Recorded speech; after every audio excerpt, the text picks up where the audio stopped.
Hello and welcome to Vets Coming Clean, where we ask our guests, what have you seen? I'm Peggy the Enforcer, and today we're interviewing Michael J. Green, who is former Arizona attorney and judge pro tem.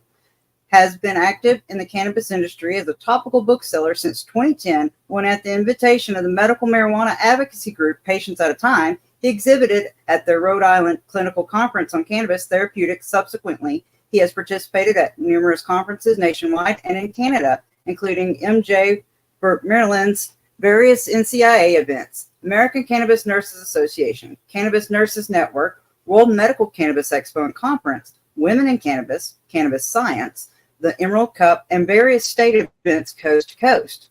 Michael currently serves on the board of Patients at a Time and the Academy of Cannabis Education. He trades as Cannabis Libras, books for the Cannabis Conscious, and maintains a website for the same, cannabislibras.com. A Viet Nam veteran with an Agent Orange service-connected disability, Michael's also active with the Veterans Action Council, also teaches yoga regularly in Charlottesville, Virginia. Additional interests include travel, landscaping, gardening, and whitewater rafting. Ooh. Educationally, he graduated Summa Cum Laude with a BA in Asian Studies from the University of Arizona in '76 and received, what is a JD, Michael? Juris Doctorate. Doctorate. Okay. From that University School of Law in '83. Michael served in the boards of St. Joseph's Hospital, Theodore Council, Boy Scouts of America, was chair of the Pima Alcohol, Substance Abuse, and Rehabilitation, was CEO of the Jewish Community Foundation of Southern Arizona, and has been a literacy volunteer tutoring the U.S. Citizenship Examination. As candidate for the U.S. Congress from Arizona's 5th Congressional District in 2000, running as a Green, his platform focused on ending the war on drugs, democratic renewal, and restoration of the environment. Wow, that is one impressive bio. How are you doing, Granny? I'm doing absolutely great. I was taking notes on this because, I haven't seen his bio. And so you were reading so fast, I was like, whoa. And then I still didn't catch on to what the JD meant. So, Michael, I know we asked this of all of our guests, but what have you seen lately? Have you seen a lot of cold weather in your area? Actually, I have. Thank you. The introduction. Granny Lisa, Peggy, pleasure to be here in front of you and your audience. Yeah, it is cold outside. We're going to get a 13 tonight. It was a cold day. I live on a mountaintop. Got up this morning and had a debate whether or not to go teach veterans yoga. My fear being I couldn't really get out. I got out. And I had a guy show up, one person show up for the yoga class. The establishment I work for, the gym, if you will, Atlantic Coast Athletic Clubs, has been kindly allowing me to offer free yoga to any veteran in our community. They do not have to be a gym member. So there's a shout out to ACAC for paying attention to the community, Mm-hmm. And that's evolving into a really nice group of people, men and women. Sometimes we share some stories, sometimes not. Having been in the military, it's good because you can practice yoga. Hey, take your shoulders back, suck in the gut. I mean, you're halfway there. So it's, extend your arms. All good. So, I saw some cold weather today, tomorrow, and the next week is, I got invited to Hawaii to work the Cannabis Expo at the end of the month, and I turned them down. Now I'm thinking, there was something I could have gone and seen, including some beach and some sunlight and get a suntan. So that's kind of what I'm seeing at the moment. Taking a breath, and I don't know if you want me to just rattle on, just nonstop, because I can do that, or if you want to interject at any time. Iowa caucuses were this week, right? Okay. Martin Luther King Day. And I'm thinking about the individual won that caucus for the GOP. I'm not a happy camper. Your politics may be a lot different than mine. You're entitled to your opinion and the way you look at things. But I had the pleasure once upon a time to debate John McCain over the issue of amnesty for Viet Nam veterans way back when. Had the pleasure of being his bookseller a number of times, including the Republican National Convention when he ran for president. And when I hear from Donald Trump's mouth what a loser John McCain is, fucking pisses me off. That's something I've seen lately. And I hear this, and I hear other things coming out of this individual and looking at their character. And hey, I'm not telling you I'm not flawed or haven't misstepped in my life or I've been a perfect citizen. I have not been. Come on. You live long enough, you're going to fuck up occasionally. But I'm going to look at the character of that individual and see how many Americans see something in that individual that appeals to them. I don't have an answer for that. I find it very, very stunning. In my mind, this is someone that doesn't hesitate to defecate on the Constitution or maybe wipe themselves with it. And I'm thinking to myself as a veteran, and I know that's true of you and others I've served with and others I know through the VAC, we took an oath to defend and support the Constitution of the United States.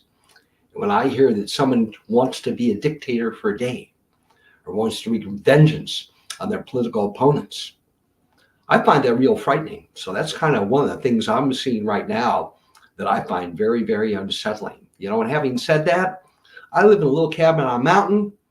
I have a comfortable amount of income. I'm not particularly worried about losing my shelter, not having food or medical treatment available to me. You know, I can afford the price of gas. Inflation, yeah, it's cut into me a little bit. But, you know, I look back at the reasons for that besides the Ukraine and what came out of COVID. I think those things are being handled well. And having said that, I'm not the world's biggest fan of Joe Biden. I'm thinking there's not much choice here. So that's something that's preoccupied me a little bit. You know, I'm not so much fearful for myself as I am for the future of this country in general. I wish the Democrats would have raised and presented a new crop of candidates for Americans to elect from. But failing that, I can't really fault the guy that's in office a whole lot for a whole lot of things. So that's kind of one of the things I'm looking at, you know, that I'm sensing at the moment. Absolutely. I have to totally agree with you there, Michael, as far as when it comes to our political leaders, if they're talking violence, then they're not somebody I want in office. Somebody that's wanting to hurt people is not somebody that's a leader I want to follow ever. You know, that's as if the saying, you know, an eye for an eye leaves the whole world blind, except for the last man standing or the last woman, whoever that may be. And that's not a good way to live their life. So I totally agree with your sentiments on everything and how you worry about the way people are viewing things and the way that they're thinking about things. And yet a lot of people think that that's good, that somebody wants to fight. But there's ways to go about stuff with love and with policy change that can get stuff fixed worldwide and internationally, you know. Absolutely. Further in history than we ever have. And so you do a lot of work with cannabis industry. I have. And you have cannabislibris.com. That's correct. And what can we find on there if we were to go there and look? You can find a slightly outdated but fairly large selection of books related almost, but not quite exclusively to cannabis. So medical, I think I came up with like 6 categories. I had more, but in general, so culinary, cannabis cooking, cultivation. You'll find books by Jorge Cervantes, Ed Rosenthal, and others there. Sometimes I have signed copies. My involvement with Patients Out of Time and the Academy of Cannabis Education both have medical orientation. So you'll find a fair amount of texts written by doctors like Bonnie Goldstein, Dustin Sulak, Franco Gottenheim, stuff by Robert Clark. So if you want to look at ethnobiology and the history, social, as well as the cultural history of cannabis, you'll find that, some cannabis history, some policy books, not as many as I had because policy keeps changing rapidly in front of us and frequently gets outdated, but there's some good research material there. Cannabis and spirituality. One of the trainings I took some years ago, which was a lot of fun, I went to California. I did a book event for a woman by the name of Dee DeSalt. Dee is a sex therapist, family counselor, and a yogi, a 500-hour yoga instructor. And she trademarked the title Ganja Yoga and offered a 50-hour training in Ganja Yoga, book by the same name, lovely book. And I got to spend 3 days with her and a large group of people. I was one of 2 males, a bunch of women. The difficulty I had with that training was by 10:30 in the morning, they had me smoked under the mat. And they were all, oh, just getting it on. I'm a lightweight, a couple of hits and I'm good typically. But it was a good, fascinating training. Of course, the history of cannabis ties back to yoga, going thousands of years. The god of yoga, if you will, Hindu tradition, according to Vedas, is Shiva. Shiva is also the god of dance. Well, it makes sense, postures, whatever, but also the god of cannabis. And there are a number of stories told about the origins of cannabis and Shiva's use of it and how that affected the planet. And the Ganja River derives its name from a goddess by the name of Ganja, who is tied to Shiva. I'm not going to go, there's at least 4 or 5 variations of this myth. The point I guess I'm ultimately making is medical cannabis in writing finds some of its origins either in Chinese texts going back to about 200 BC, or if you look at the Artha Veda, which goes back 3,500 years or so, approximately. What is one of the 5 sacred plants? Cannabis. Its medicinal properties were recognized by these early cultures thousands of years ago, put to good use, a natural plant substance, not a fucking drug, a plant substance, natural plant substance, which we know is capable of treating 100, 200. Uwe Bleshing, author of Cannabis Health Index, wonderful book, 3rd edition. He incorporates mindful techniques as well in approaching how to treat yourself medically, that identifies like over 200 conditions that are susceptible to treatment, not necessarily a cure, but treatment with cannabis. And of course, you have guys like Rick Simpson in The Rise of Simpson Oil, and there seems to be some real efficacy in treating even terminal conditions, cancer conditions, and getting remission, not just relief, remission, depending on the cancer, from cannabis. So it's amazing what this plant has to offer us. I like getting a buzz on now and then, I really do. But for me, over the years, it's been pretty mild. I mean, there's days I've smoked myself into the couch. I don't like being a couch potato. I'm an active guy. I get a buzz on, my life is enhanced. Just looking out the door at the trees, taking a ride, taking in the landscape, working. I find I'm able to focus. I need to clean the house. All right, take a hit, go to work.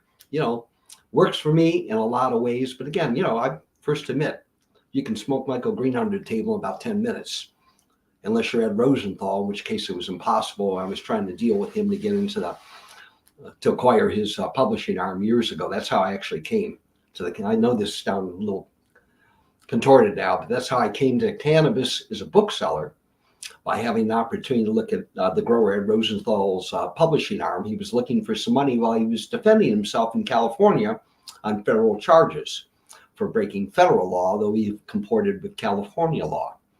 And I met a couple of times, and I think the second or third time he tried to smoke me under the table, future business partner.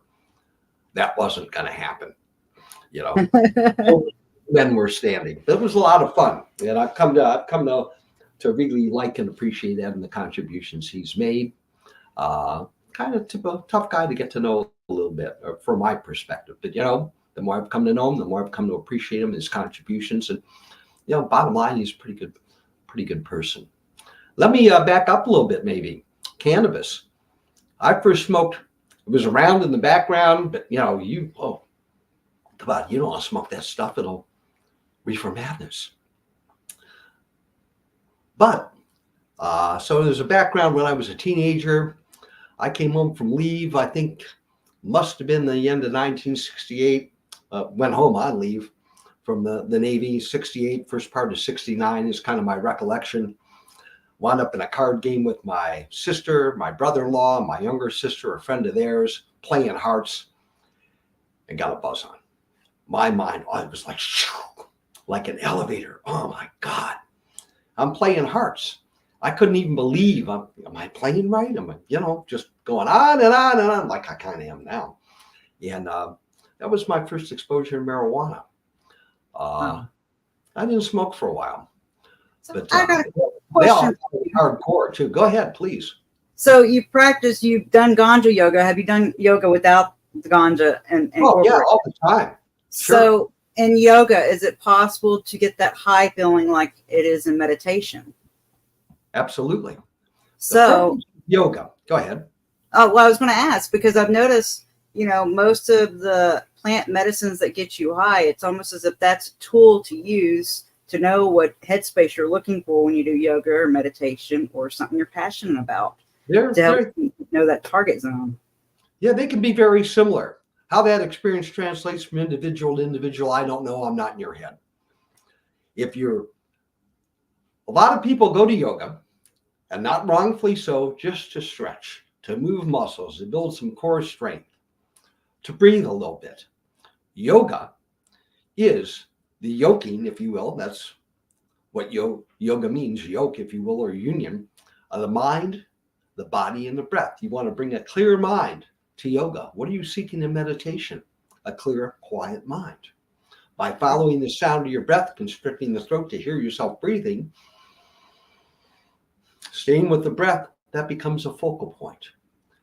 I don't know. Again, maybe 3,500 years ago, maybe 2,500 years ago, Patanjali is accredited with writing the Yoga Sutras, a series of aphorisms, short, pithy statements. I don't remember if it's 158 or 165. The second statement after the first one that says, this is yoga, is yoga chitas vritti nirodha.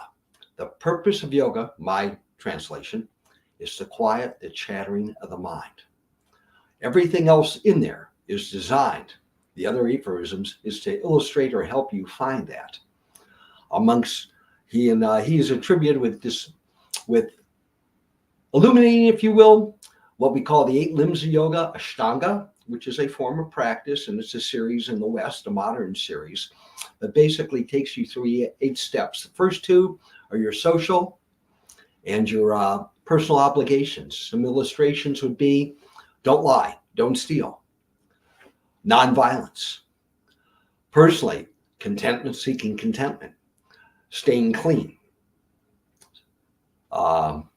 Things of that nature. And actually, if you want to look at those 10 items and look at the 10 commandments or other writings illuminating kind of like fundamental things necessary for community, if you will, or to sustain ourselves, they comport 7 or 8 times out of the 10 with the 10 commandments in our Judeo-Christian tradition. In Islam, you'll find other correspondences.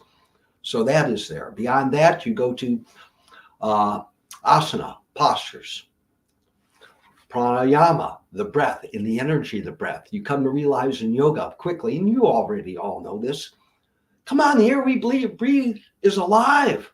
It is the energy we consume that fuels us. We sit around, myself included, oh, Michael, have another fucking cigarette, Mr. Yogi, right? But it empowers us. It translates into breath, and each breath is a fucking gift. Excuse my language. It is a gift, okay? You don't know if you're going to get the next one, which also helps to put you in the here and now, in this moment. Maybe not completely like a Satori from Zen Buddhism, but you can allow yourself to be more and more in the moment. There's all this shit going on the planet. It's worth our attention. It's worth our concern. You know, you'd like to think a little love would cure the whole thing. It doesn't. But you can wallow in that. You can let that consume you. You can let that tear you apart. Or you can find a moment for yourself, a little self-love, which maybe you translate for a little love and appreciation for others. Maybe not everybody you meet. Hey, there's some real assholes out there. And I'll tell you what, I'm not too much interested in giving too much more than the time of day. You know, I'll give them that. But other than that, you know, come on. There's too much going on to distract you. But yoga will help center you very much like a meditation. And ultimately, if you practice long enough, you might actually achieve that. Beyond the postures and the breath, there's a whole notion of bringing your senses inward, trying to find the true self, not the ego-oriented self. Then there's study, there's meditation, and maybe you get to that state of mind, bliss, we call samadhi. And perhaps beyond that, there's another state, turiya, unbridled universal consciousness. I haven't achieved those, all right? Nor do I spend my time going, that's where I'm going, that's where I'm going. It is enough to be here now with that practice. It's understandable. So when you do the movements and everything has a purpose in yoga. Every single stance, every hand gesture, everything. Am I correct in that? Yeah, no. When I say that, I think, and I could be wrong, the whole reason for these postures was to wear your body out so you're tired, but you wind up with a clear mind. And you can finally focus rather than fidget and bitch. The postures, in terms of the physicality of it, come on, you enhance your flexibility. You enhance your reach. You enhance your body control, the ability to relax the body. You don't have to be able to do 84,000 poses. And there may be as many as 84,000 poses. Who knows, Just interestingly enough, as an aside, and I don't mean to burn too much time, Shiva's attributed with creating 8 poses. Oh, maybe it was 16. Oh, no, 64. How about 84,000? So there's all kinds of variations. My practice is probably limited to something under 100 poses. And I probably don't practice more than 20 or 30 of them. Truly. I mean, occasionally I do something else. What yoga seeks to do with posture, or postures, asanas, is move in 7 directions. Sitting tall, shoulders over the hips. Stand up there, sailor. Is your head towards the top of the world, right? Towards the heaven. That's one direction. Back bend, forward fold, word 3. Tilt to the right, tilt to the left, 4 and 5. Twist, 7. Okay. 7 basic directions. You want to pick up your foot and put it behind your head. And I think the screen froze on us. It did freeze on us. Grady, I can't hear you. Unmute yourself. Okay. Okay, you're back. Okay. All right. So I don't know where. See what happens when you try to put your head behind your head, right? Things start spinning. Yes. Okay.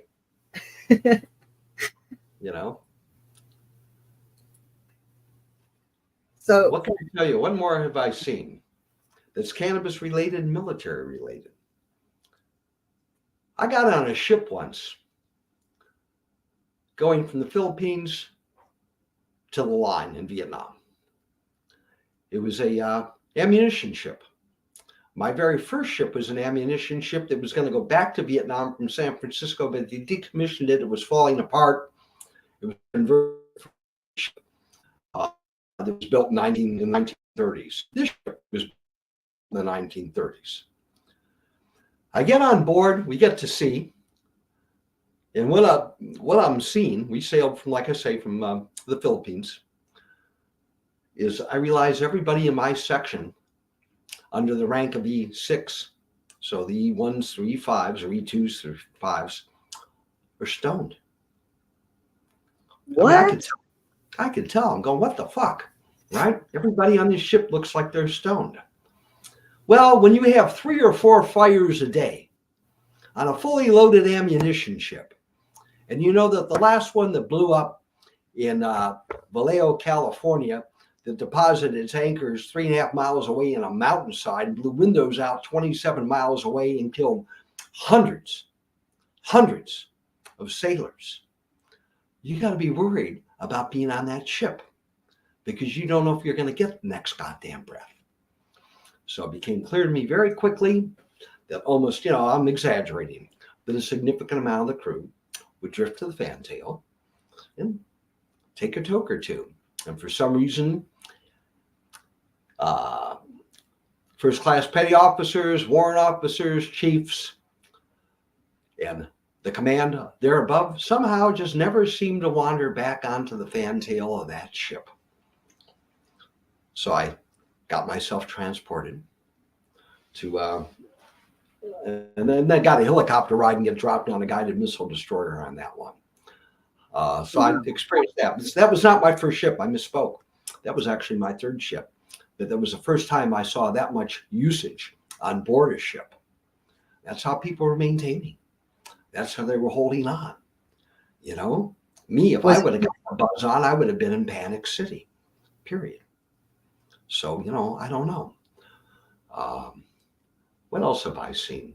Military. I was a Vietnam veteran. Yeah. I joined the Navy to avoid the draft because I didn't want to go to Vietnam or the jungle.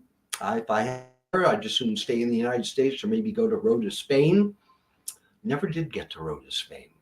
Never got out of Westpac once I went over, except for about 45 days, short term, then got sent right back.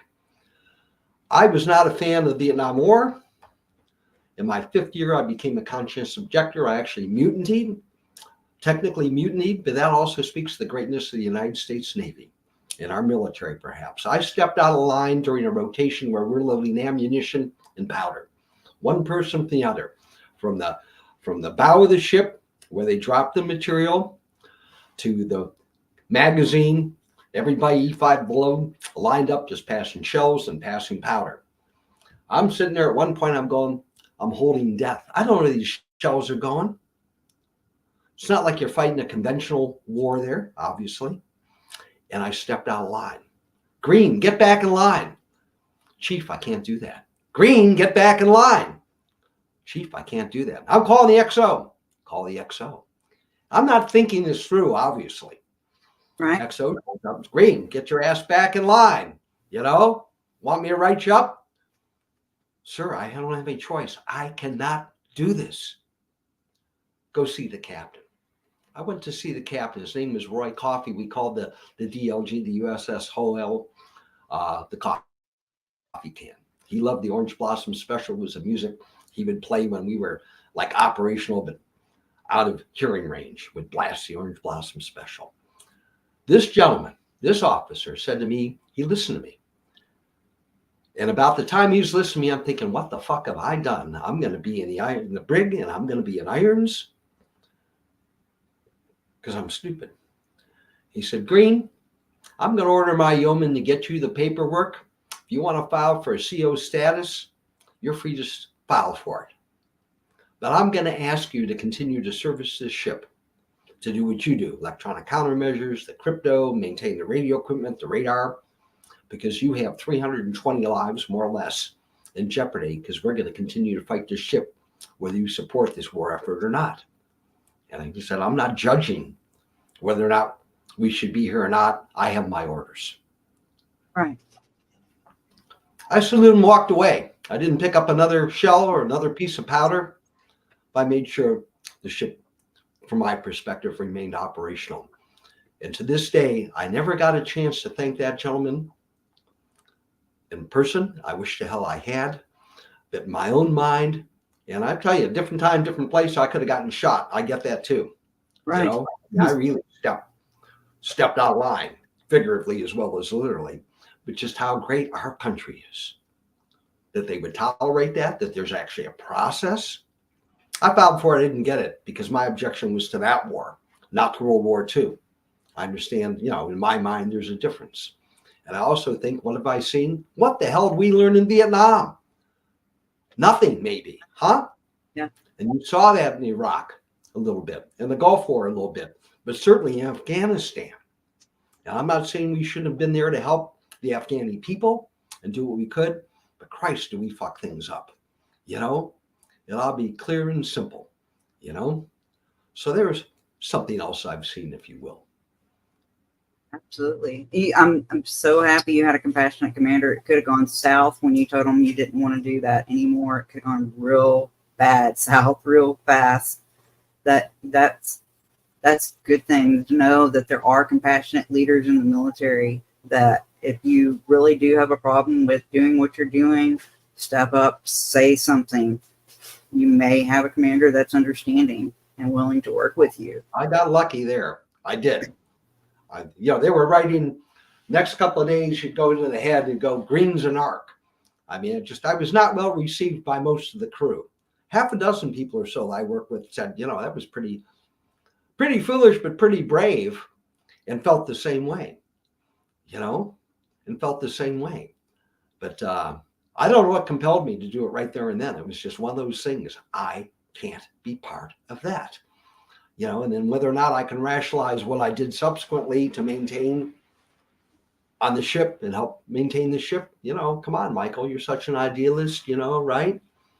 You can still support the mission. Go away, I'm a realist. You got pregnant. So, did you do your Asian studies in college before the military, or was this after the military? That was after I got out, and hey, I got the GI Bill. I wanted to go back to college. I felt like I'd been institutionalized for the better part of 6 years. How am I going to fit in? Society changed so much since the late 60s into the 70s. I thought some pretty good things. My sister was a heavy anti-war protester. Women's movement took on new dimensions, right? Martin Luther King was assassinated. God rest his soul. While I was in the service, there were riots. I felt, all right, I'm out. I don't know how to, I didn't even know which way to turn. I wanted to move into Tucson, Arizona, where I had some familiarity. My family had lived in Phoenix when I went in. My parents had got subsequently divorced. My brother and sisters had moved away, mostly wound up in California. Kind of like, where do I want to go? I took one look at Phoenix. It had grown so much in the time I was in the service. I went down to Tucson where I had a friend or two, took a look around and go, all right, this looks tolerable. I had no idea what I wanted to be in life, right? What the hell? And I looked at their catalog, and I had spent some time in Japan. I liked history, so I ended up taking Japanese history. And Japanese language is my majors, but I got to look a little bit at India, Korean culture, Chinese culture, of course. I thought it was all fascinating. It was fun. So pretty early on, I discovered I felt passionate about it. So one of the things I would like to share maybe is I've been very fortunate. I've been blessed, and I am grateful for what has come my way in life. There's no guarantees, but I've been able to do things that I feel passionate about, that I care about, in a pretty much an unfettered way. Not maybe as successful as I could have been. I could care less about, hey, I want to make some money. What the hell? You got to have it. Never was interested in getting wealthy, even as an attorney when the opportunity might have been there.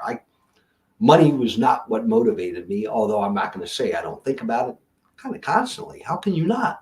That's what our culture is about. Success, in my mind, shouldn't be measured by material accumulation.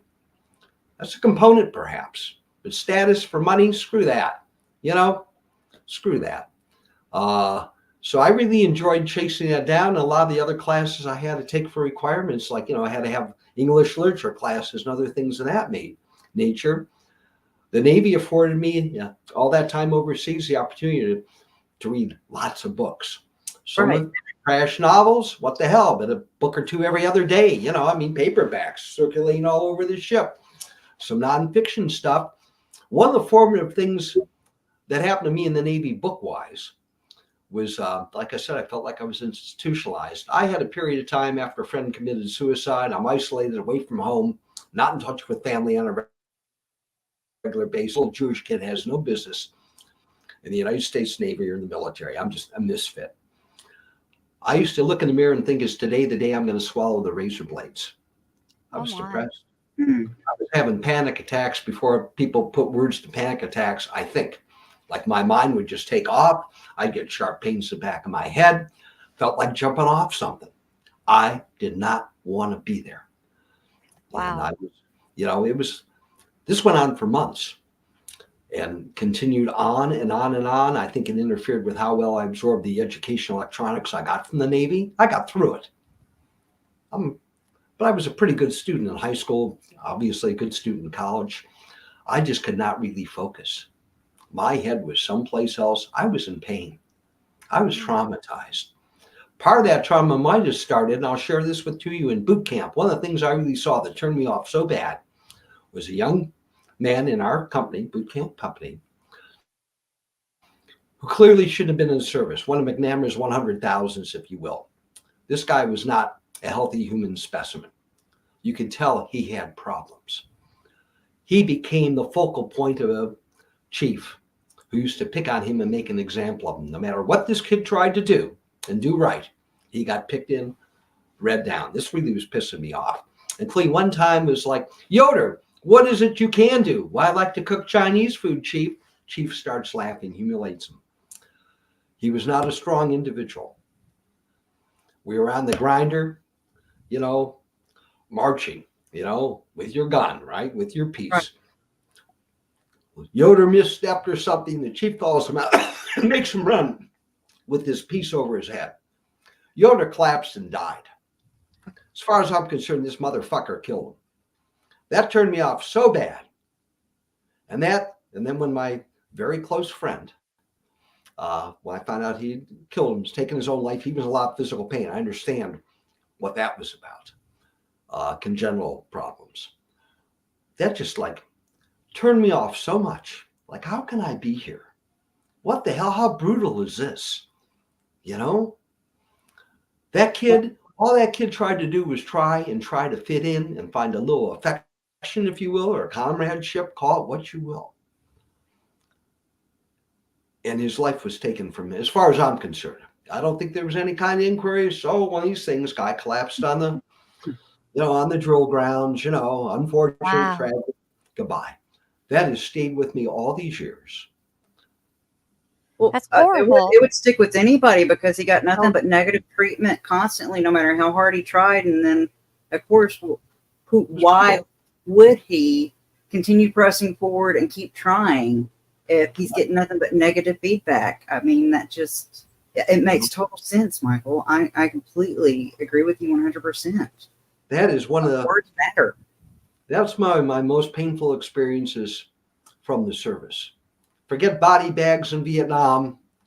I wasn't on the front lines. I wasn't in the jungle. I was on a ship. We'd fire North Vietnam positions. They'd fire back at us. I mean, it wasn't like without risk or that you weren't, hunker down someplace just praying to God you wouldn't be blown into the water. I mean, that's real. There was fear there, but not like overwhelming. You did your job. You were at your battle station. You did what you had to do. I didn't see a lot of blood and guts. Thank God. Saw some, but not a whole lot. That doesn't come to me in my nightmares or my dreams. Occasionally being back in the Navy comes to me in a dream, and it's never a comfortable dream like, oh yeah, this was cool. For me, it was not. Okay. I admire those that volunteer, sign up, and serve. Okay. There is no veteran that doesn't have my automatic respect until they do something that shows me that, it's the person, not the fact of the service. I understand the trauma that many of us have gone through, how much more trauma many have had well beyond what I entertained and saw. Okay. And my heart goes out to them. I'm willing to be a helping hand reasonably. Can be. Okay. What I've kind of learned over the years is, you got to help yourself. If you're not for yourself, who is for you? Exactly. If you're not for others, what are you? If not now, when? I used to think about suicide a lot. And I know that's a big issue with my fellow veterans. And I got to the point that all I could do was ultimately, and I read a book, Camus, The Myth of Sisyphus. Okay, that's where I wandered off that point. That was something from the Navy. Camus, The Myth of Sisyphus, which really deals with the question whether or not a rational person commits suicide. It resonated with me. I think that book actually saved my life because that's about where I was when I read that. And I think I've come to understand and visualize for myself, I can always commit suicide. I can always take my life. But once you do it, it's like pulling the fire alarm, breaking the glass and pulling the alarm. You can reset the fire alarm. You take your life, it's gone. Yeah. So what can you reach for? What can you find besides reaching out to others and asking for some support? And I think there's a fair amount of it, not enough of it in the right place, right time out there. Because you don't know what tomorrow is going to bring. You don't know what kind of sunlight's going to penetrate this miserable, cold, nasty weather. You know where you might be able to turn, and suddenly there's a gift there. Or a gift you can give to somebody else. what you're leaning, what you're able to offer others in itself is a gift. What you're able to find and take is a gift. And again, I feel like I'm blessed and honored and grateful because I've been able to stumble from one thing to another, just kind of natural, not a whole lot of effort. And by and large, not without its moments, it's been enriching. It's been satisfactory. I don't claim I've excelled at anything. I've gotten some awards and some things I've done all right. You know, what's the big fucking deal? I had the energy, I had the desire, and I was fortunate. So part of it's good fortune. I don't know, there's much I can share beyond what I've just rolled out, and I don't even know if it's interesting to anybody, you know. What would you say if you had to, you're talking to a young man that just returned from Afghanistan, and he has no idea. He doesn't know. He has no vision. He has nothing. He doesn't Lost their doesn't purpose. even, yeah, lost of purpose. How would you suggest a person find a purpose? You know, I don't know that I can answer that. All right. Okay. I walked out of the service. My only purpose was to get the hell off the base as quickly as I possibly could, getting that last discounted tank of gasoline at the base exchange.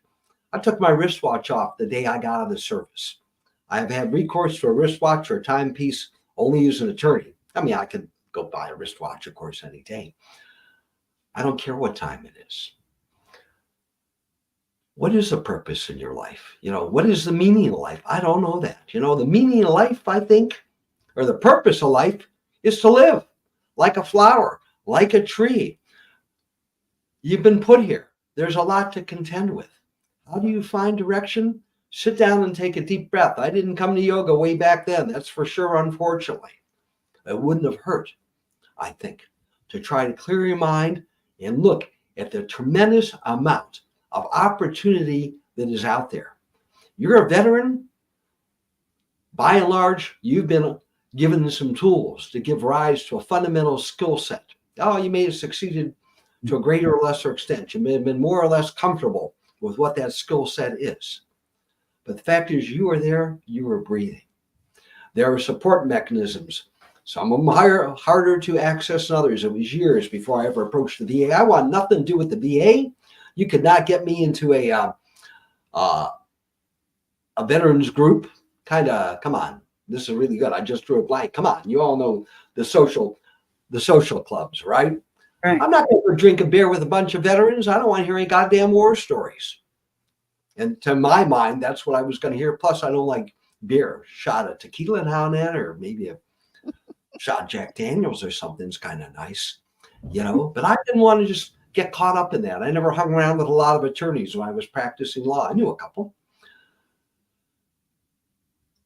I think that there is purpose laying all over the place. And maybe it's not the purpose you want, but to allow, trust yourself. You made it this far. You have problems, seek counseling, seek help. Don't think twice about it. You're entitled to that. And then don't be laying blame on everybody else. Hey, it may not be your fault what you went through, what you encountered, and everything else. I don't mean it. I don't mean it in that manner at all. But take a breath and count the blessings because you're here now. What is it that you can't accomplish? I don't know. And I agree. I've been lucky. I've been fortunate. I've been blessed. No one tapped me on the shoulder and led me by the hand. I stumbled into stuff. I had an interest in some pretty odd, bizarre landscape materials, plant materials, through my brother-in-law who used to collect this stuff and put it in pots. A couple of years later, after college, I suddenly find myself putting bizarre plants in beautiful pots, going to a show through somebody else that gave me an opportunity to sell Indian jewelry. I said, hey, let's enhance the display. I'll get some pots and some cool ass Southwestern plants.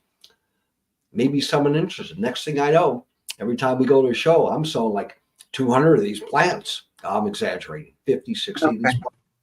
Next thing I know, I got leftovers. I call up a landscape architect.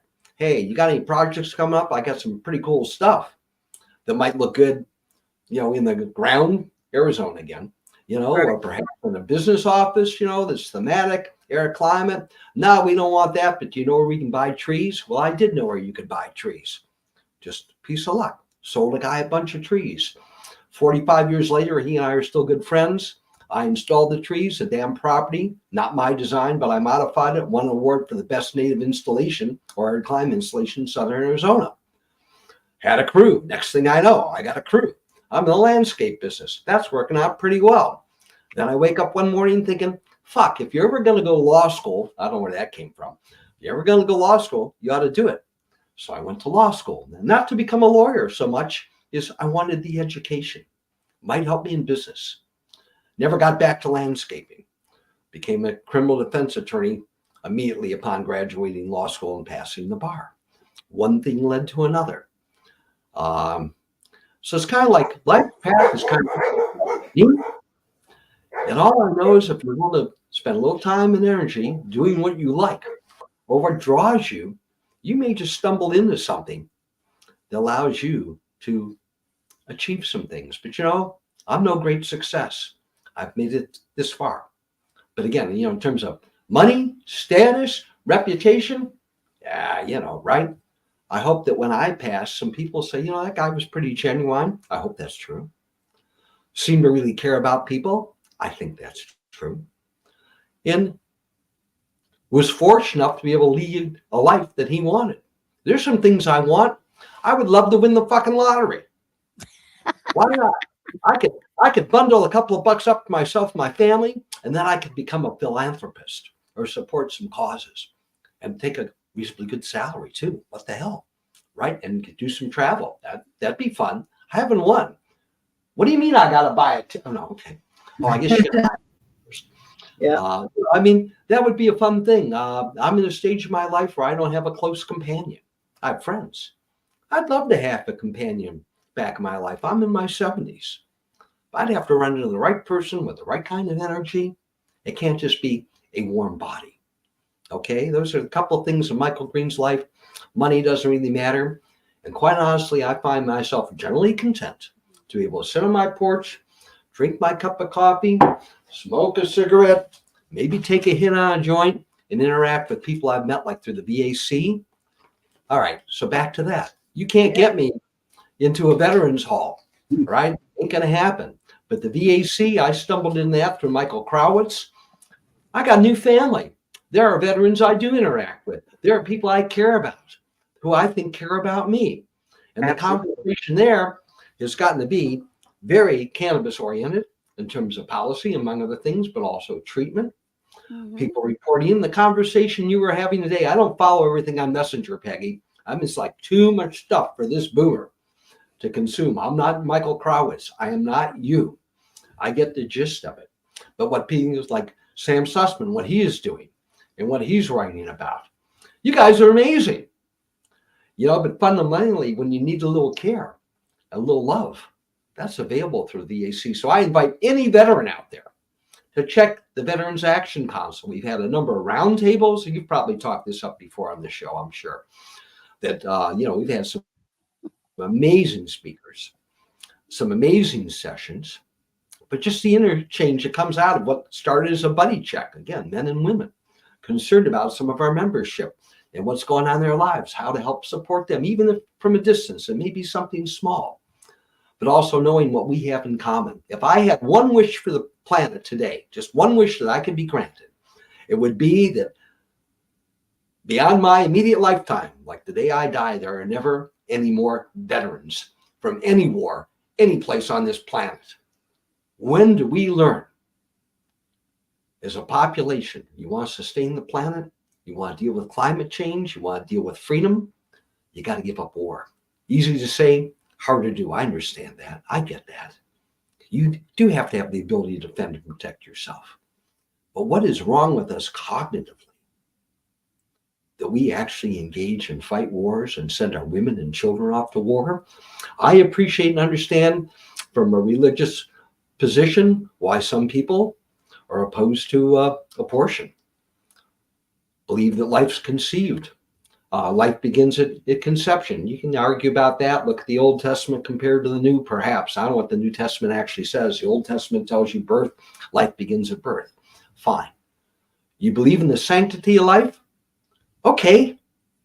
I can lend myself to believing in the sanctity of life, not just my life or your life. How about the life of the trees, all the animals on the planet, everything that we've been given stewardship for on this planet, finding a way to do that. Oh, where'd he go? Uh-oh, He we just lost disconnected, him. everybody. We're working on getting him back.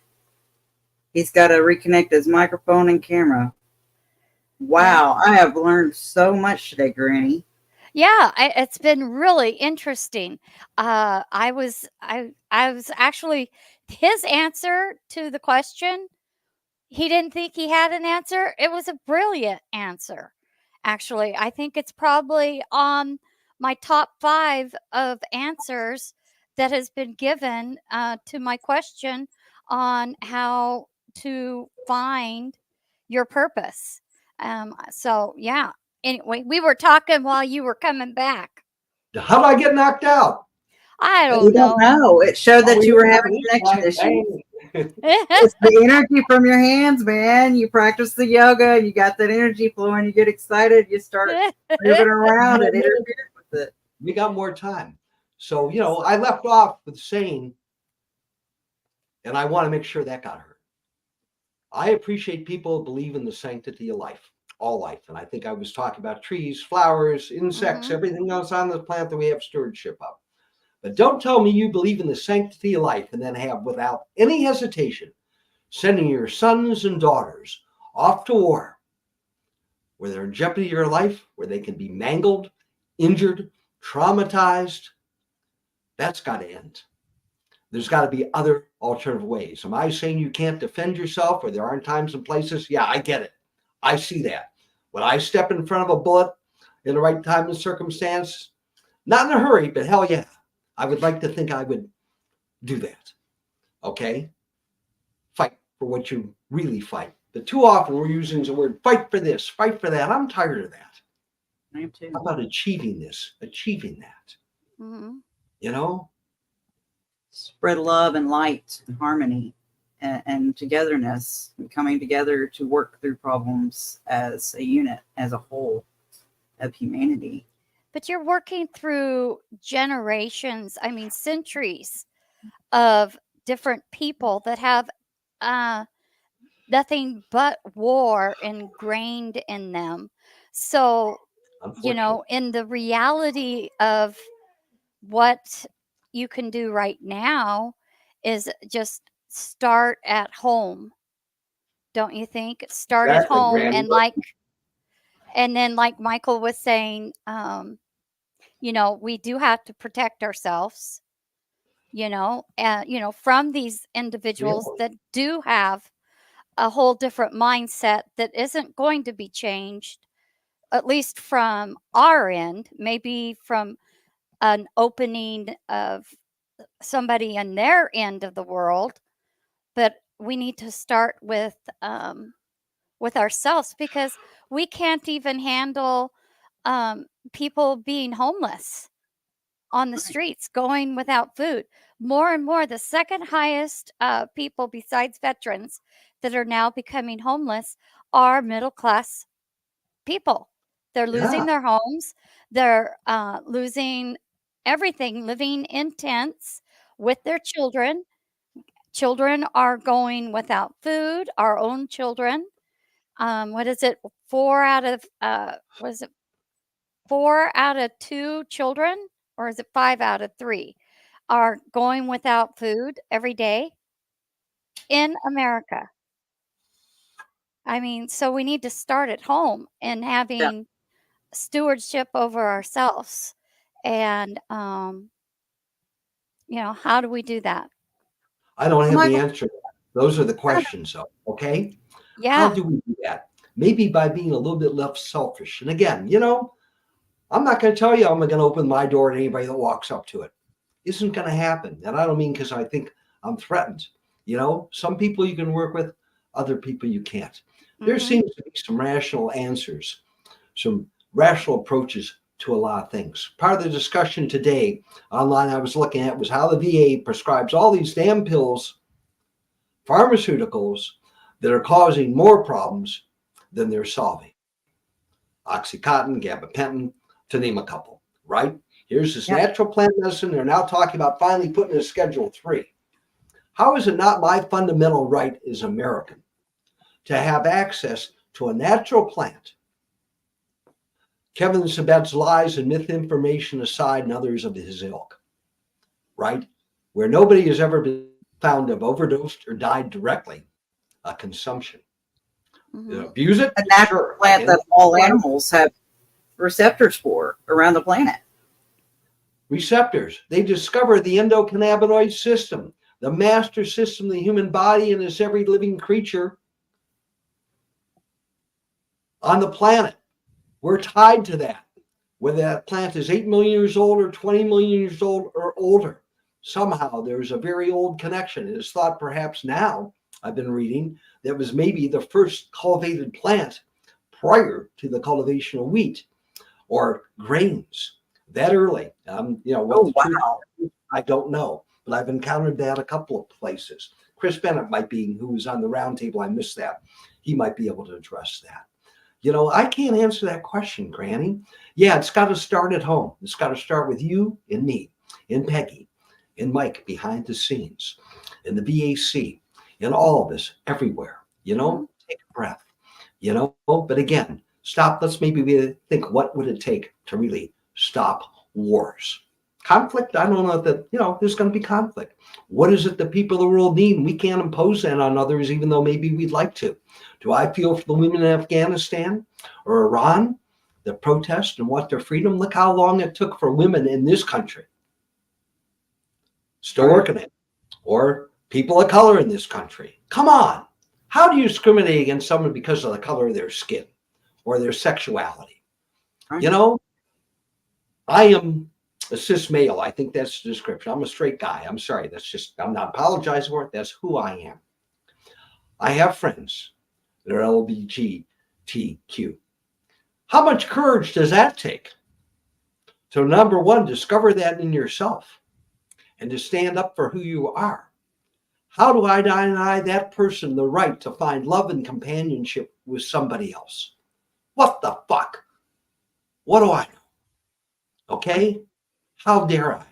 And cut children off, ban books. I can probably bring this full circle. I'm a veteran.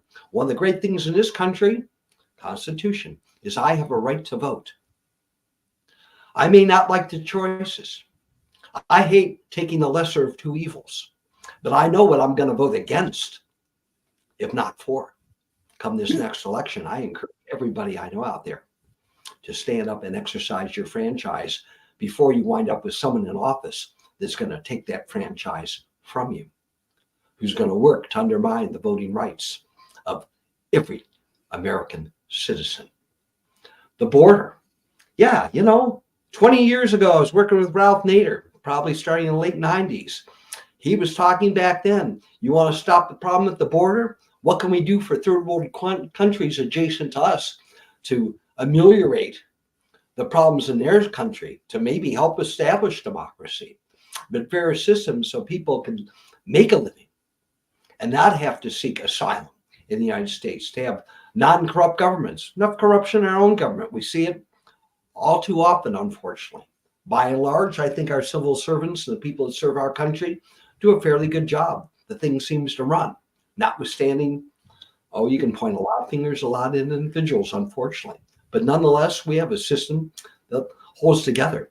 One of the things I believe, as a former judge, as a former attorney, as an American citizen, no one is above the law, period.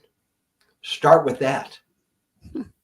In that context. I mean, that's not every context, but that context. But everybody has access to the law. Everybody should have the protections of the law. Absolutely. I've always wondered, when did we start closing our borders? Because, when I was growing up in history class, we were taught that America was the land of the free and everybody was welcome here. That's how this. You welcome your hunger, you're hungry, you're tired. Statue of Liberty, huh? Yeah. Can you take a huge influx of everybody? No. Okay, I get it. That creates some problems. We have labor needs in this country, but there should be systems in place. But again, if we were also actively working with other countries to try to assist their economies or the opportunities available to people, their ability to sustain themselves and lead by example, celebrating and honoring our freedoms and sharing our process, that would go a long way. I don't want people dictating to me or my kid or my grandchildren what books they can read. Well, okay, maybe a 4-year-old shouldn't be exposed to a lot of sexual images. I get it. I'm anti, pedophilia, big time. Do I think that's going on in a pizza joint in New York City? Yeah, right. Sure thing. I got to wonder, and I have no idea if there was a breakdown of pedophilia by political affiliation. And what the truth, I'm just curious. I have no idea how that comes out. I hope I would not be surprised, but I could be. What the hell? All right. But that also tells me probably a lot of those people practicing that, something happened in their life. I can't reach out and touch it and make it good. Well, I'd like to. Come on, a little power here. You listening? Right. Right? Exactly. Not my task, not my ability. I don't want to have to deal with that shit. But you got to wonder there too, how many people are incarcerated in this country? How many lives have been broken up? Cannabis possession, right? How many people prosecuted for that? Look at the resource that goes to that. Incarcerated, look at the resource that goes to that. Like disenfranchised, families broken up over, in this case, a natural plant that seems so much more beneficial than harmful. And that's not to say it's perfect. That's not to say it's for everybody. Just like not everybody can drink milk or eat gluten. What do I know? Is there a reasonable way to approach it? I mean, how much alcohol are you going to drink? I have friends that have destroyed their lives with alcohol. So there's another piece of advice. Don't turn to alcohol for solace. Oh, a shot here and then, now and then, might be okay. But don't let alcohol become a problem. Just like you don't want the Oxycontin or heroin or fentanyl or any of those things to be problems. Easy to say. I don't have the answers. I don't know how to implement any of that. But I'm willing to work with others and support the activities of others that are seeking those answers. Absolutely. I'm about talked out. You got another good question to finish this off? Like, this guy left with us. I have one more question for you, Michael, because you said you don't do stuff at the VA. I actually did some yoga at the VA out of curiosity to if they're working on actually fully healing our veterans and teaching it properly. Well, the thing that flagged the most, and I can't get out of my head, is instead of doing the namaste, they have them close the fist. And knowing my body and my energy, no, one fist open, one hand open, and like that. Oh, I was bending it, right? Okay. Knowing my body and the energy flow, when I do that, that's stopping the energy flow from this and like putting up a shield. But when I do this, that flow continues and it processes. And it allows that heart, mind, body, spirit connection when I do it this way. But when I do it this way, I don't feel it. Am I feeling off or am I interpreting that? Because I don't do that unless I'm watching a martial arts movie on TV and get into it for a moment, right? Right. This works. Pranayama or prana asana, if you were standing, this is what they call the pros. Energy. Prana. The breath gives rise to energy. Call it chi, if you will.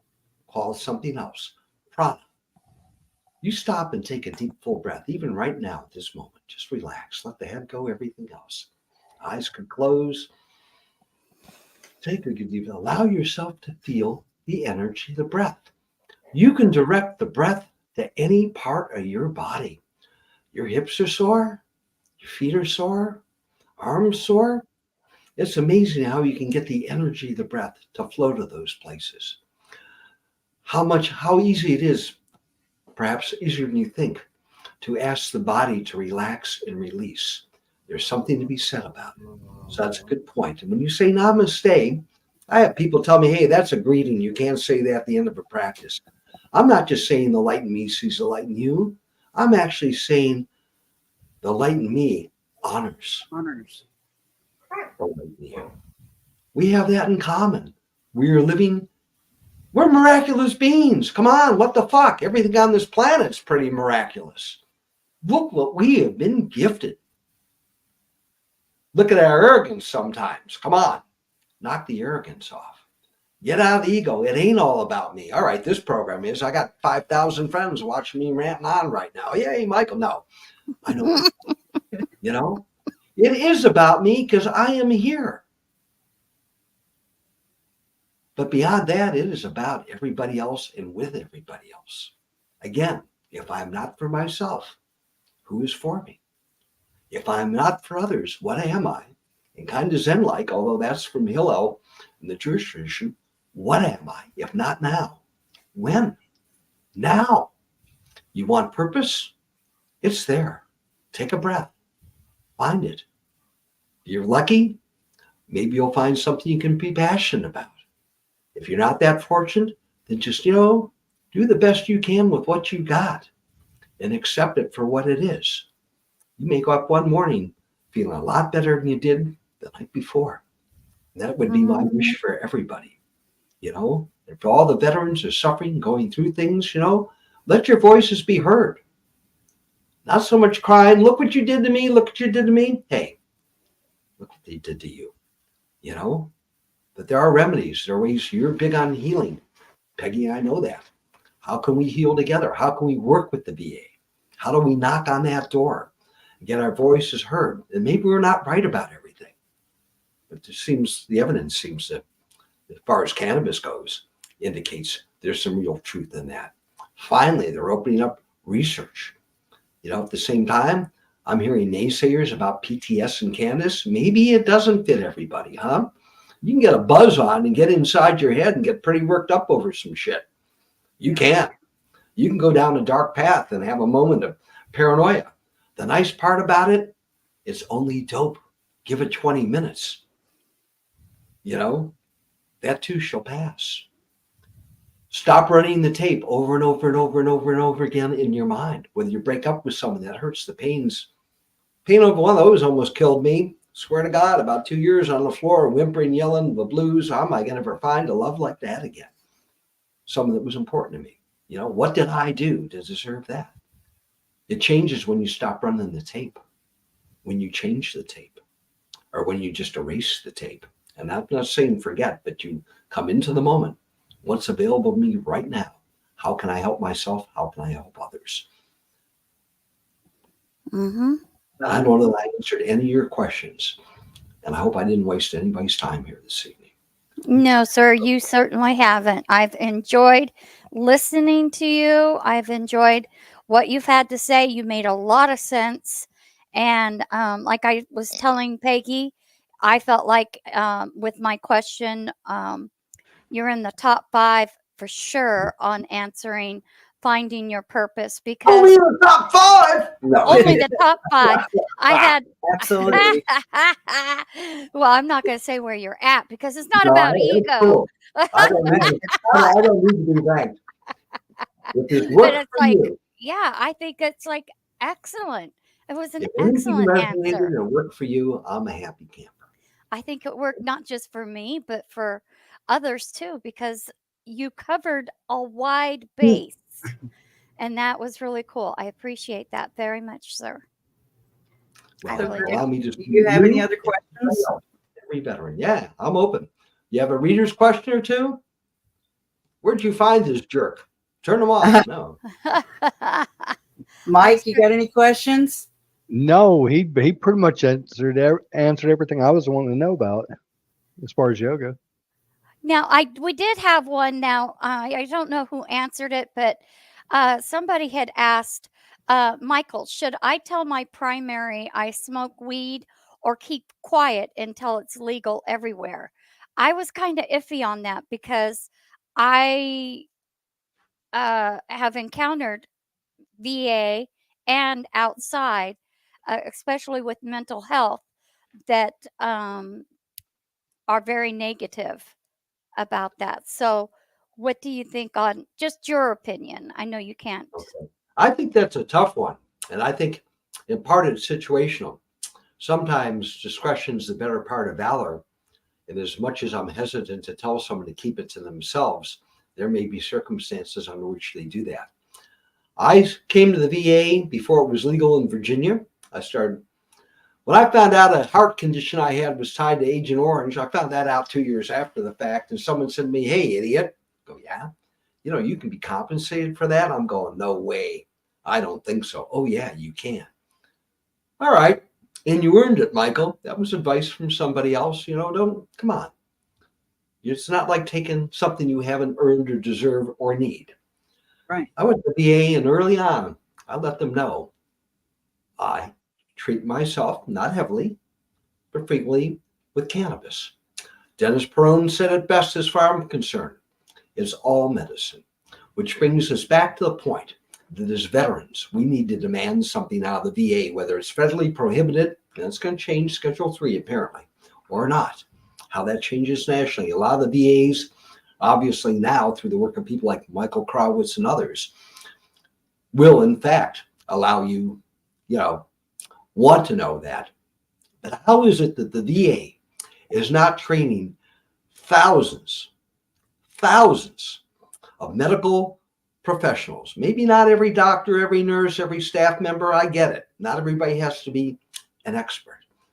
But how, given at least, roughly 2 million out of 16 million veterans, 9 million more or less who are tied to the VA healthcare system, I think it's the largest system in the country, if not the world, is a unified system.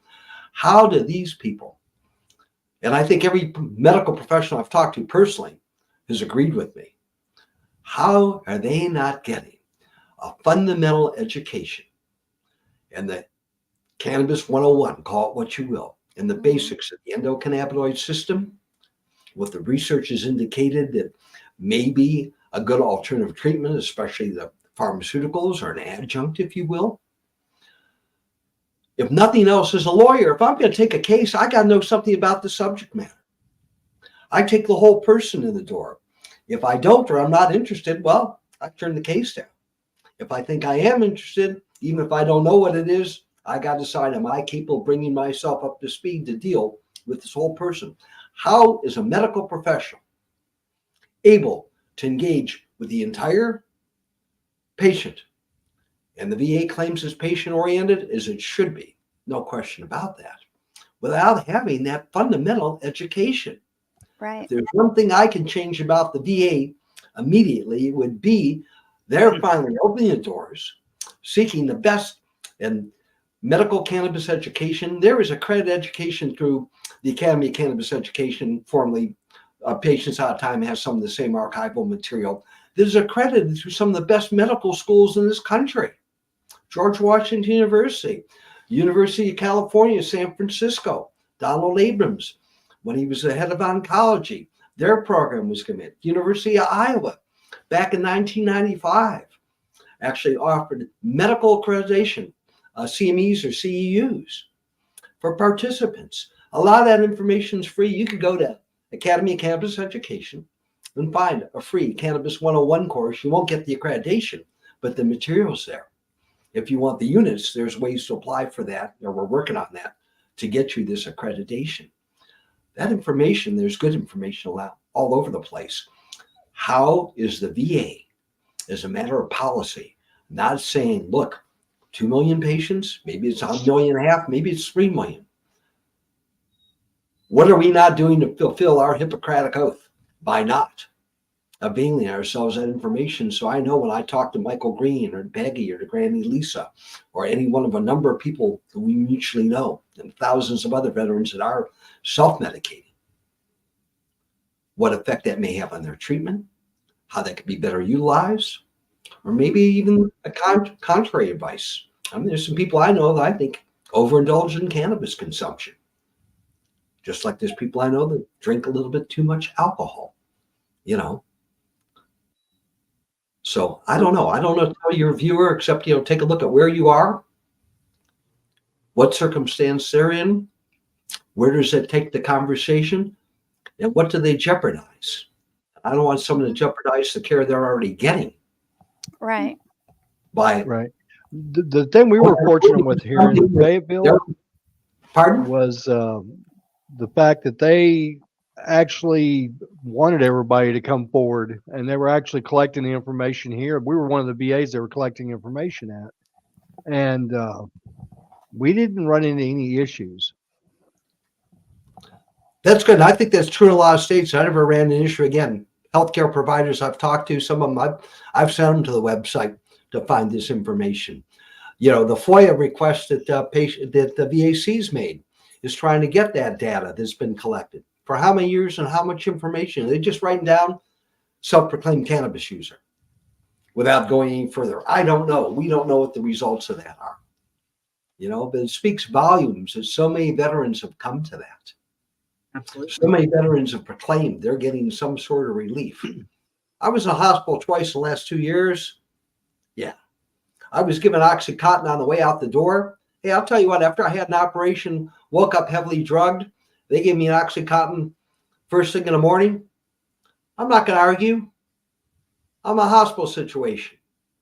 By midday, second day, both times I said, let me have Valium. I don't want the Oxycontin. I don't want the risk of the addiction. I don't like to be heavily drugged. Mm-mm. I don't. Am I going to tell you I never smoked opium? Oh, yeah. You know, we used to have what we called OJs, little opium rubbed across the top of a joint in Viet Nam, and the cannabis was everywhere. You know, that was a pretty pleasant buzz, I got to tell you.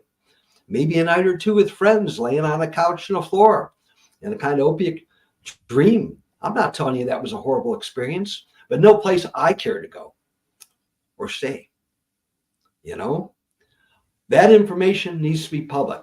An individual should not have to have a fear of revealing something about their medical condition when they're getting treatment. That I agree with. But whether or not a particular individual in a particular place who perceives a real risk wants to step up, I'm afraid that's a decision they have to make for their own. If somehow someone wants to put me in contact with that person, I don't want 100 calls or 500 emails. I'm more than happy to talk to somebody, relay some information. A thought, that's all it is. I can't give legal advice. I'm no longer an attorney. I'm probably not in their jurisdiction. I can only just share my experience and my thoughts. And I think it's unfortunate when an individual has to be fearful of talking to a medical professional, a care provider, and understanding if they share certain information, they may jeopardize the quality or the availability of care. There's something wrong with that. Mm-hmm. Absolutely. Oh, well, I've experienced it. So that's why I was, Sure.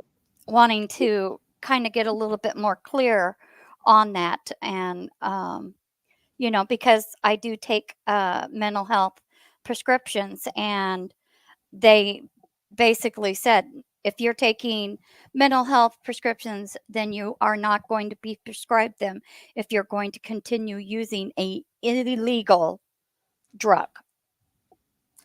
I hear you. Mm-hmm. Number one, So, the drug, I mean, we get it. We know how it's scheduled and how it's treated. mhm. We know the hypocrisy of that. Oh, yeah. Let You me tell know, you. Mhm. like, how can Congress collectively have their heads, pardon the expression, so far stuck up their rectums, rather than saying ass, right? That what they taste, what they see, what they smell blinds them to the truth. Okay? I've for years have liked to see a real list of all the things that are wrong with cannabis, marijuana, call it what you will, Tante, dope, and the harm it represents. We talk about it, but where is that definitive list with some scientific evidence, based evidence, fact Mhm. to support that? Right. Doesn't seem to be, people write about, but doesn't seem to be existent. How do you, clearly there are pharmaceuticals you might take where the cocktail mix they're giving you is this is counterindicated if you're taking that. These things don't work synergistically. They can really mess you up. Okay, That's so the my pharmacy concern. and people, now there's some understanding there, right?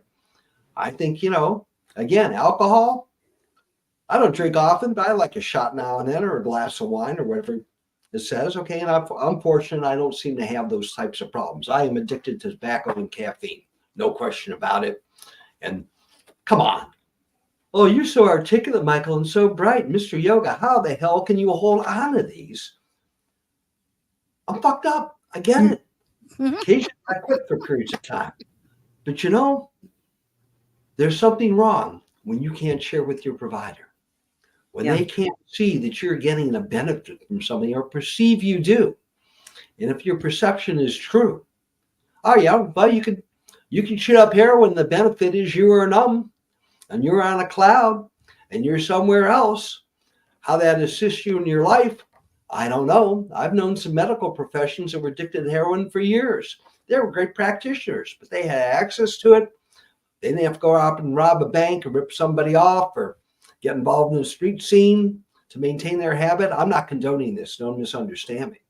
But there's individuals that can sustain certain types of habits without interfering with their, apparently, their functionality. Now, I don't know. I don't know what their careers were really like. I don't know a lot of people like that. I knew a couple.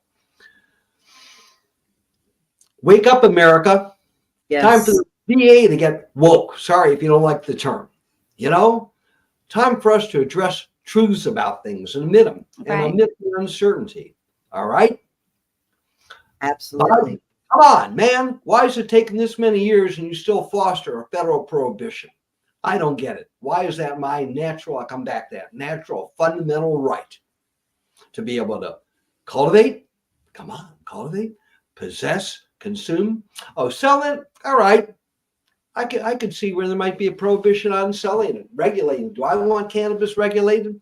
I know if I walked into a dispensary, I'd really want to know where that's coming from. I don't want to know just how much THC or CBD's on it from the label. I want to know about the soil it was grown in. Yeah. I want to know everything there is to know about that flower because that's why I prefer the flower. Okay. Like any other product. Real labeling. It gives rise to a whole new regulatory industry, creates a lot of jobs. What do I care? It's all good. I do care. But why can't I grow my own? I can in Virginia. Maintain plants. Gardening, what a great thing to do. That requires mindfulness, intent, purposefulness, calming. Oh, baby, look at you today. Come on. Yes. People are in love with their plants. And look at the bounty that they give them. Oh, man. Nice. Citrusy. Whatever. Ooh, is that a little beta off of Caroline? Am I saying that correct? I just blew that. Okay. But whatever it is that the plant has, any one of those cannabinoids. Look how many cannabinoids we know nothing about. Come on. They keep discovering cannabinoids. And it could be that there are some cannabinoids that maybe aren't good for you. I just haven't heard about that one yet. CBG? Come on. You had a cancerous condition, you may want to lean in a little CBG. The world now, CBD, CBC. Apparently good stuff. THC, the catalyst. Back to your receptors. They grow. You put a salve on a sore arm, guess what? Receptors start to manifest. It's pretty amazing. Okay, enough, right? I've talked too much. No, you did not talk too No, much. and you can't talk too much on a podcast. That's what the whole point is to talk. Share your experiences so that others can learn from your experiences. That your survival story is somebody else's toolbox to get through a tough time right now. Well, and if that's what it is. that happens for one person out there, then this is truly worthwhile. Okay. Absolutely. Well, I can vouch for being that one person. Okay, Granny. Seriously. Seriously, I needed to hear that about purpose in the whole realm of it. I did. I needed to hear that. So thank you. I don't know.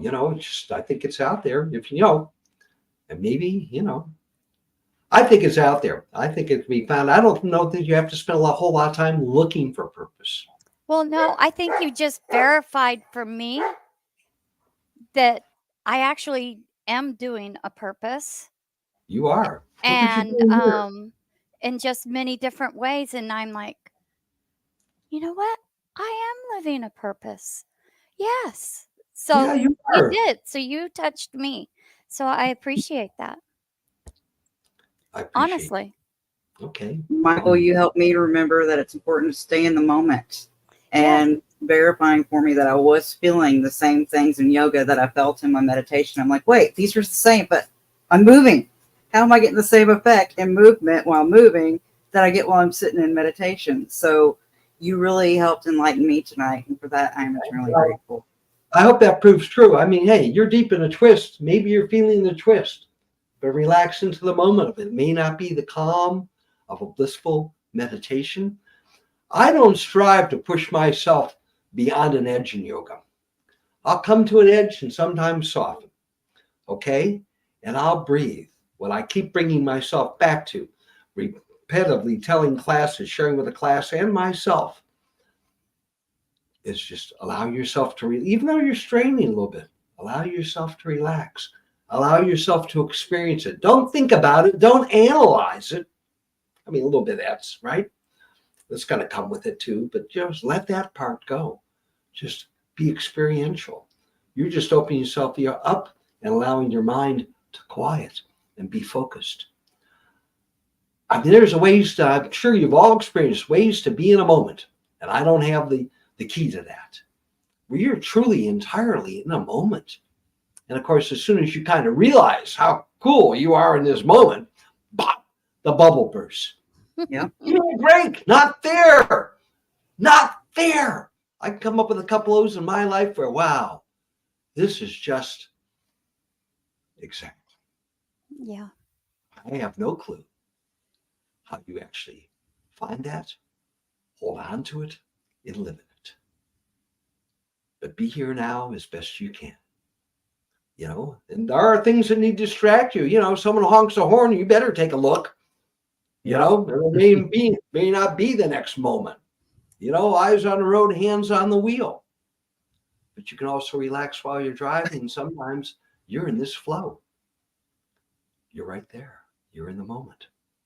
So if you let it go and go with the flow, that's awesome unless you're on the road and you don't want to let go and go with the flow on the road. Any other time, let go and go with the flow. Is that what you'd I say? think, you know, I'm saying I can be on a road and go with the flow of the road. But, you know, you also have to be presently alert. But maybe not spend a whole lot of time thinking about the book you read last night while your eyes are half closing. You know, you do have to pay attention, but that's part of being in the present moment, paying attention. Doesn't mean all this other stuff going on the planet isn't going on and not worth your time. It's worth looking at what's going on somewhere else, knowing about, because those things affect you and you affect them. It's all interactive, whether we understand or not. Maybe it's what people call entanglement theory. Those, you know, we've talked a little bit about that. We haven't gone down that rabbit hole together, but, you know, I'm involved with the International Remote Viewing Association. Some of the things I've seen, back to the beginning, unbelievable what we are capable of as entities, as beings. And look at all the pressure, all these things going on in our world, converging on us that sometimes prevent us from being that person. I don't know how to tell you to shake that cloak off or put it off. I don't want to say something here that someone, you know, interprets that and goes out and gets themselves injured. God forbid. You know, no simple answer. Maybe the best yoga is just sitting tall. Forget about the body. Bring the mind to the breath. Turn off the mind. Float away like the Beatles used to say, right? And just find that bliss.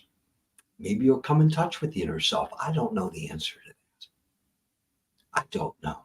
What I do know is yoga has saved my life. There's nothing wrong with finding a basic yoga practice as simple as simple hatha practice. If you want more, that's available. But, you know, start maybe with simple hatha. And don't just do it like stand up straight, port arms, you know, right? Live it. Breath to breath, moment to moment. And remember, the movement's contained in the breath. The breath is not contained in the movement. Falls within the breath. And the breath, that's the gift. The Bible, right? What did God do if you're into that religious tradition? He breathed life into Adam. Mm-hmm. I don't know. Yeah, you don't have to subscribe to that either. C.S. says, how long can you go without eating? 60, 70 days? Hunger strike, huh? It must hurt like hell, but you can sustain yourself, nourish yourself. Well, not nourish yourself, somehow survive without food for a long period of time. And you want to eat, you got to do some stuff, from prepping it or finding it or picking up, whatever it is. Water? Oh, people have gone 3 weeks without water, I'm told. Hard to believe. But 5, 6 days without water, you start getting a little bit dehydrated. At some point, lack of water, lack of food, it's fatal. The breath, we're swimming in it. I don't pour myself a glass of breath like I would water or push a button to get water. I do this naturally. I don't think about it most of the time. I take it for granted. And what is that? How long do you go without your breath, huh? A couple of minutes before it starts hurting, just like the hunger pains or the thirst pain. A couple of minutes beyond that, it starts getting weird. 7 to 10, maybe 12 minutes into it, you're not into it. You are here and now in the afterlife. You're not here, yet it's free. We swim in it. That's something to think about, maybe. Mm-hmm. So breathe. Yes, sir. Breathe. A simple thing, right? Yes, just breathe. It's simple. Just breathe. You're angry. Count to 10. Take 10 breaths. Well, maybe you can take 2 or 3. And that works. You don't have to wait for the whole 10. Take a breath. How often have you heard in your life? Take a breath. Maybe that's just old folklore, right? But it's real. Take a breath. And maybe sometimes think about the fact, what a gift. Cigarettes notwithstanding, what a wonderful gift each and every breath is. How sacred that breath is. Celebrate the breath. There we go. I think that's a Celebrate perfect life. way to end. Celebrate your breathing. Celebrate your breath. Thank you so much. Thank you. We thoroughly enjoyed. I hope this was worth your time and energy and everybody else's, truly. It I was. had a blast. I had fun. I learned a I lot. learned a whole lot. Yeah. Really, really appreciate your time, Michael. I don't know. And that really, we Thank truly you. appreciate everything you do for the veterans and all the people out there around the world in your journeys in the cannabis industry and helping legalize it. So thank you for all that you do with that as well. You're welcome. Oh, my internet's going out, guys. Can you hear me? Okay. We hear you. I With hear you. that, Cool stuff, Mm-hmm. Yeah, we can hear Thank you. thank you everyone for joining us today. Have a marvelous day. Always remember, sharing is caring. Take care. Like and Take care, buddy. subscribe, please. Peggy, Yes, please. Lisa.